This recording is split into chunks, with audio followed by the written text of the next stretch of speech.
Hello everyone, I am Hanumat Singh Lodhi and welcome to in my YouTube channel. दोस्तों, जैसा कि हम लोग जानते हैं कि DU LLB 2021 के जो फॉर्म हैं वो आ चुके हैं, तो जितने भी एस्पिरेंट हैं वो फॉर्म ज़रूर फिलअप कर दें। और दोस्तों, आज हम बेसिकली इन पॉइंटों पे बात करने वाले हैं कि हम DU की तैयारी आखिरकार कैसे करें। उसके पहले दोस्तों मैं आपको बता देता हूँ कि DU LLB का जो एंट्रेंस एग्ज़ाम होता है वो प्योर इंग्लिश में होता है, क्योंकि कई बार जो हिंदी मीडियम के स्टूडेंट होते हैं उनकी गलतफहमी होती है कि हिंदी और इंग्लिश में आएगा।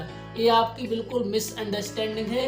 आप बात ध्यान रखो कि जो पेपर है वो टोटल इंग्लिश में रहेगा और इंग्लिश के ही क्वेश्चन रहेंगे। तो सबसे पहले मैंने आपकी ये मिसअंडरस्टैंडिंग है वो दूर कर दी। तो दोस्तों, आप बेसिकली हमारी क्या जो प्लानिंग रहेगी, किस प्लानिंग के साथ हमें पढ़ना है, क्योंकि DU में वास्तव में बहुत ज़्यादा कंपटीशन है। मैं आपको सच बता देता हूँ, क्योंकि यहाँ पे ऑल इंडिया लेवल की स्टूडेंट तो पढ़ते ही, साथ साथ यहाँ पर जो विदेश के स्टूडेंट भी आते हैं वो भी यहाँ से लॉ करते हैं। तो आपको अपनी एक सीट लाना, मतलब मैं ये तो नहीं बोलूँगा कि बहुत मुश्किल होता है, लेकिन आसान भी नहीं होता, ये जरूर बोलूँगा।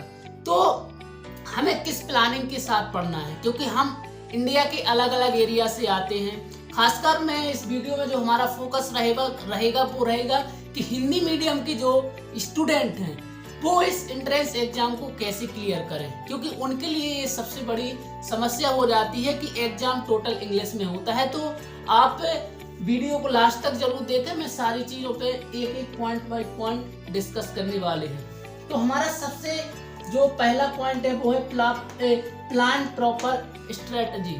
तो एक हमें प्लान के साथ आपको कम से कम 1 या 1.5 मंथ अभी आपको मिलेंगे।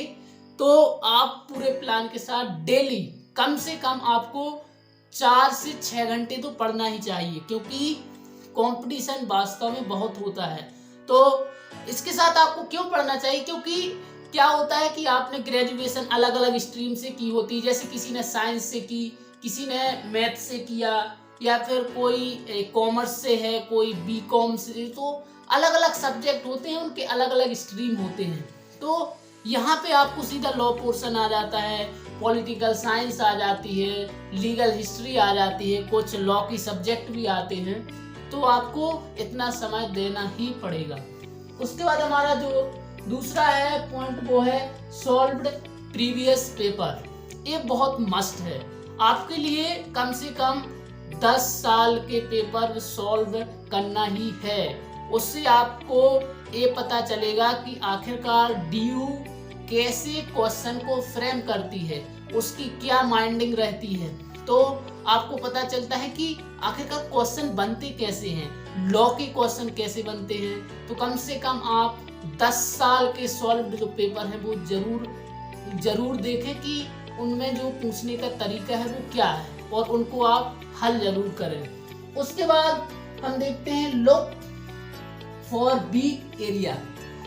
कई मैंने वही बताया कि आप अलग अलग स्ट्रीम से होते हैं। जैसे कोई अगर मैथ से है तो उसकी भाई बेसिक सी बात है कि मैथ उसकी बहुत अच्छी होगी। कोई साइंस से है तो उसकी साइंस अच्छी होगी। कोई आर्ट से है तो उसके पॉलिटिकल साइंस, हिस्ट्री, कॉन्स्टिट्यूशन, ये थोड़ा उसका अच्छा रहेगा। तो आपके जो वीक पॉइंट हैं उन पे ज़्यादा फोकस कि भाई मैंने तो कभी कॉन्स्टिट्यूशन पढ़ा ही नहीं है, कभी मैंने पॉलिटिकल साइंस देखी नहीं, कभी मैंने लॉ नाम की चीज़ ही नहीं सुनी, क्योंकि मैं तो साइंस पढ़ता था।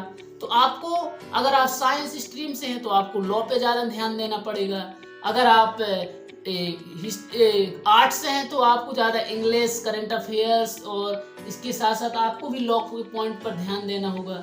तो ये सारी चीज़ें हैं कि आप अपनी वीकनेस को समझें, आपकी क्या वीकनेस है और उस पर आप काम करें। उसके बाद है बुक फॉर प्रिपेयर। ये बहुत मस्ट होता है, कोई भी एग्जाम हो, बुक तो एक महत्वपूर्ण भूमिका निभाती ही है। तो आप इसको लेके एक अलग से पूरा वीडियो हम बनाएंगे कि कौन कौन सी बुक आपको DU LLB के लिए लेना है और कौन सी बुक अच्छी रहेंगी। तो इसको लेके हम एक प्रॉपर वीडियो बनाएंगे। उसके बाद है ऑनलाइन मॉक टेस्ट। बहुत सारे ऑनलाइन गूगल पे आप देखेंगे मॉक टेस्ट करवाते हैं, बहुत सारी कोचिंग हैं वो मॉक टेस्ट कराती हैं। तो आपको मॉक टेस्ट जरूर देना है, क्योंकि उससे आपकी प्रैक्टिस बहुत अच्छी होती है। देन दूसरा है ज्वाइन गुड कोचिंग। आज कोविड-19 के दौरान सबसे अच्छी बात ये हुई है कि अधिकतम कोचिंग अब ऑनलाइन हो चुकी है, तो इससे कोई वो प्रभाव नहीं पड़ता कि मैं बिहार में रह रहा हूँ, मैं मध्य प्रदेश में रह रहा हूँ या किसी गांव में रह रहा हूँ। अगर आपके पास एक स्मार्टफोन है तो स्मार्टफोन के माध्यम से आप कोई भी कोचिंग को बहुत ही अच्छे से ज्वाइन कर सकते हैं। बस आपको ध्यान रखना है कि वहाँ देखना कि उस कोचिंग से कितने स्टूडेंट सेलेक्ट होते हैं। तो इन सारी चीज़ों को जब आप कोई कोचिंग ज्वाइन करें तो इस चीज़ का ध्यान जरूर रखें। उसके बाद है बिल्ड वोकैब। ये बहुत इंपॉर्टेंट पॉइंट है। हमने बताया कि हम हिंदी मीडियम के स्टूडेंट हैं, चूँकि और भी ऐसे स्टूडेंट हैं जो यह वीडियो देख रहे होंगे, तो उनके लिए इस चीज़ पे बहुत ज़्यादा काम करने की ज़रूरत है। वोकैबुलरी को आपको बिल्ड करना बहुत ज़रूरी है, क्योंकि कई क्वेश्चन ऐसे आ जाते हैं जो तुम्हें पता होते हैं, लेकिन चूंकि इंग्लिश की वोकैब के कारण आप उनको गलत कर देते हैं। तो अभी से इंग्लिश पे थोड़ा ध्यान दें।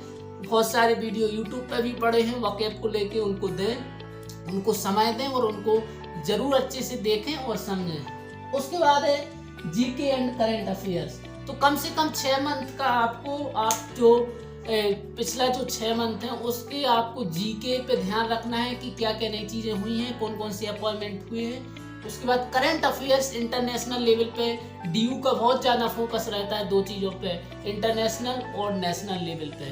तो इन चीज़ों को आप ध्यान जरूर रखें। उसके बाद है लॉ के सब्जेक्ट। लॉ के सब्जेक्ट कुछ जैसे लाइक बहुत सिंपल क्वेश्चन होते हैं, लाइक कॉन्ट्रैक्ट से संबंधित, उसके बाद कॉन्स्टिट्यूशन से संबंधित होते हैं, कुछ क्वेश्चन एनवायरनमेंट लॉ से आ जाते हैं, कुछ इंफॉर्मेशन टेक्नोलॉजी एक्ट से संबंधित हैं, और इसके साथ साथ कुछ ऐसे क्वेश्चन आ जाते हैं जो न्यू कॉन्स्टिट्यूशन अमेंडमेंट हुए हैं या फिर कोई नया एक्ट आया है। तो इन चीज़ों को लेके भी आप थोड़े प्रिपेयर रहें और प्रिपेयर करते रहें कि लॉ से हमें सब संबंधित जो क्वेश्चन है वो कैसे फ्रेम होते हैं, तो इनका भी आप ध्यान जरूर रखें। उसके बाद है इंग्लिश।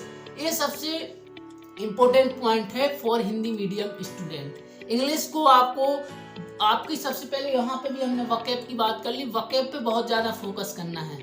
उसके बाद आपको ग्रामर पे, क्योंकि जैसे हमने देखा कि जो noun, pronoun, adverb, adjective, preposition, conjunction, ये सारी चीज़ें हम पढ़ते थे 12th लेवल पे। हमने बहुत सारे लोग होंगे, स्टूडेंट होंगे जिन्होंने ये पढ़े होंगे, तो इन पे ध्यान दें, क्योंकि ग्रामर से संबंधित जो क्वेश्चन है इंग्लिश में आते हैं, तो आप ग्रामर पे थोड़ा सा फोकस रखें। तो ये सारी हमारी प्लानिंग है। इस प्लानिंग के साथ यदि आप पढ़ते हैं तो मैं श्योर नहीं हूँ कि आपका सिलेक्शन हो जाएगा, लेकिन 80% इतने में आपका मटेरियल कवर हो जाएगा और आपके ज़्यादा चांस हैं। अगर आप ईमानदारी के साथ मेहनत करते हैं तो आपका सिलेक्शन 100% होगा, कोई नहीं आपको रोक सकता। इसको लेके और भी कंटिन्यू अब मैं पूरी सीरीज लाने वाला हूँ, कंटिन्यू वीडियो बनाऊंगा कि सॉल्व पेपर कहाँ से लें, बुक कौन कौन सी अच्छी हैं, उसके बाद अगर बिल्ड जो वोकैबुलरी तो कैसे करें, उसके बाद हमें लॉ के सब्जेक्ट कैसे पढ़ना है, इन सारी चीज़ों पे अब पूरी एक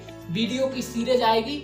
तो आप इस चैनल को सब्सक्राइब जरूर करें और हमारे साथ आप कनेक्टेड रहें। और इससे संबंधित कोई भी आप अगर क्वेश्चन मुझसे पूछना चाहते हैं तो मेरा डिस्क्रिप्शन में नंबर है, आप मुझे कॉल कर सकते हैं, मैसेज कर सकते हैं। So thank you very much everybody watching this video and stay connected.